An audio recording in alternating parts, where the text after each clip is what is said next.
Buenas tardes, nuestro grupo está conformado por María Fernanda Peláez, Natalia Ramírez, Ana María Vanegas, Laura María Orozco y quien les habla, Roberto Gutiérrez. El tema que vamos a tratar es la parálisis cerebral.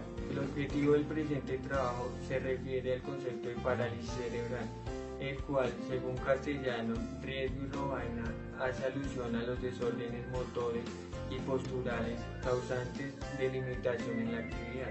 A su vez, se refiere a trastornos que ocurrieron en el cerebro en desarrollo durante la etapa fetal o infantil temprana. A partir de lo anterior y basados en el artículo Evaluación diagnóstico del niño con parálisis cerebral, se identificarán diferentes aspectos sobre la evaluación diagnóstica de un niño con parálisis cerebral, así como los instrumentos que se utilizan para identificarla y los diferentes factores de riesgo presentes. El artículo que nos correspondió habla sobre la evaluación diagnóstica del niño con parálisis cerebral.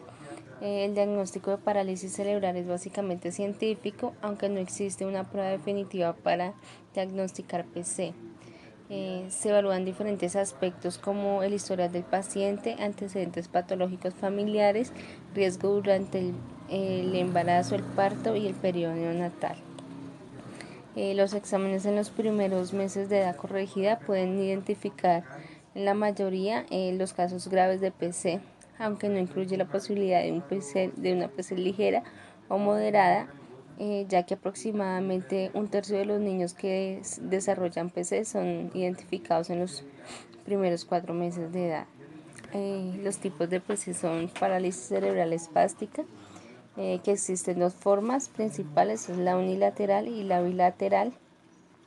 La unilateral se corresponde con las denominadas hemiplegias, donde existe una afectación motora de los miembros de un mismo lado del cuerpo.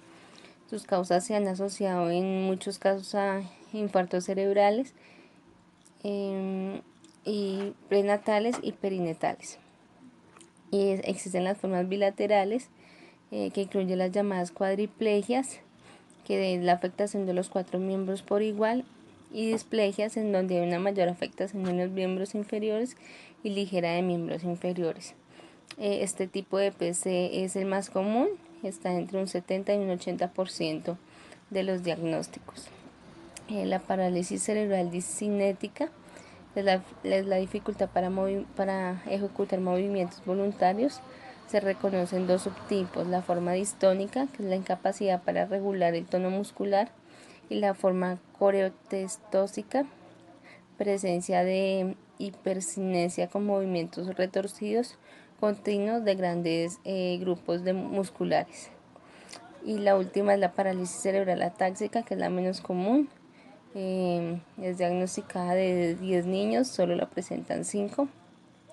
Y resulta en una incapacidad para coordinar la actividad motora. Se manifiesta por la presencia de una marcha con aumento, con hiperextensión de las rodillas e incapacidad para el control muscular fino. Pero como ya habíamos mencionado, estamos hablando del artículo de parálisis cerebral en los niños. En este artículo nos muestra dos tipos de investigación, la cualitativa y la cuantitativa. O sea que para nosotros quiere decir que la investigación es mixta.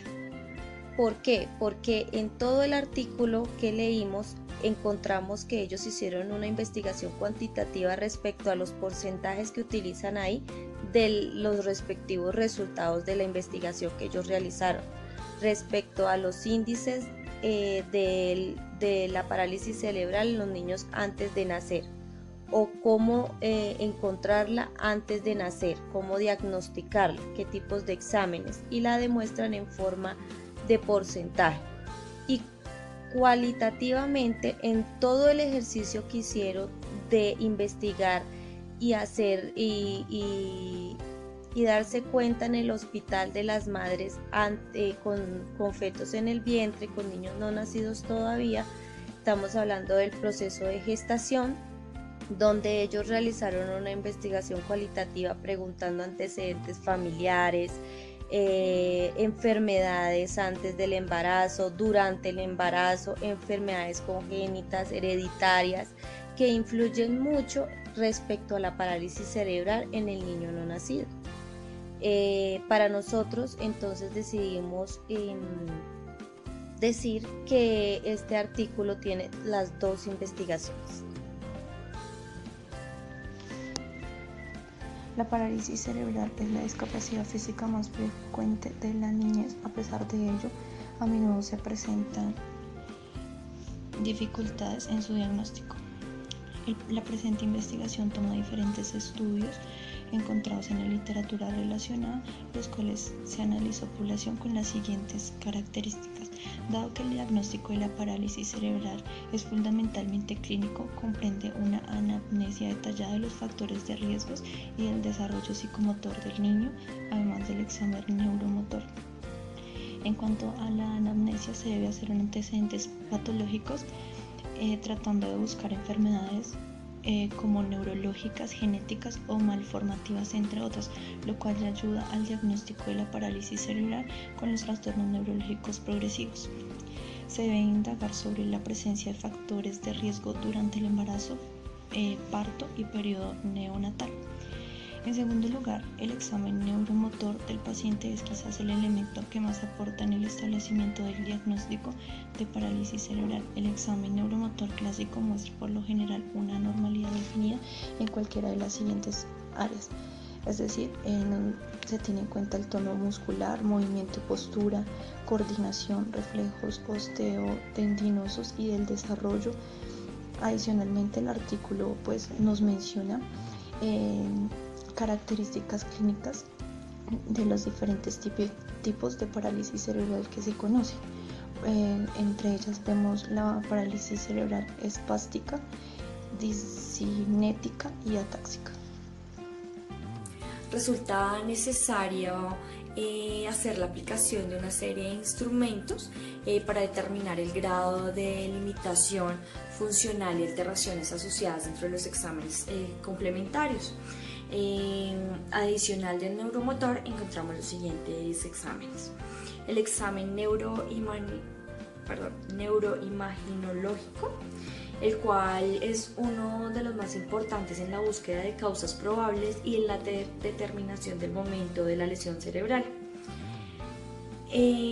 También encontramos pruebas genéticas y metabólicas. Los estudios genéticos de estas pruebas no deben de ser, indicados normalmente en la evaluación del niño con parálisis cerebral, excepto en los casos de datos clínicos o en los exámenes de neuroimaginológicos no sean concluyentes y existan hallazgos atípicos en la historia o en el examen físico, como pudiera ser la ausencia de insulto perinatal o la presencia de una historia familiar con parálisis cerebral. La presencia de malformaciones cerebrales puede ser indicativa en un trastorno metabólico o enfermedades genéticas subyacentes. También encontramos los estudios de coagulación, los cuales están basados en el hecho de que la parálisis cerebral hemipléjica se asocia frecuentemente a infartos prenatales. Seguido a esto encontramos lo cerebral transfontanelar. El objetivo es diagnosticar las lesiones y se realiza durante la segunda semana de vida en todos los recién nacidos menores de 30 semanas de gestación. Bueno, y por último, antes de concluir este tema, hablamos de los resultados de la investigación y el artículo sobre parálisis cerebral, y como resultado se dieron cuenta que es como un suceso o una actualización de una evaluación diagnóstica que se le hace al niño respecto a la parálisis cerebral. El diagnóstico de esta discapacidad es fundamentalmente clínico, lo cual comprende un detallado proceso de factores de riesgo del desarrollo psicomotor del niño. Además, también influye mucho los exámenes neuromotores que se puedan hacer dentro y fuera del vientre. Se aplican instrumentos para determinar el grado funcional y alteraciones asociadas a esta. se implementan en exámenes como la neuroimagenológica, que es importante en la búsqueda de causas y problemas determinantes de acuerdo a una lesión cerebral que se dé. Y el resultado que se da es que de acuerdo a los exámenes y todo este tipo de procesos se puede llegar a concluir una parálisis cerebral antes o después de nacer.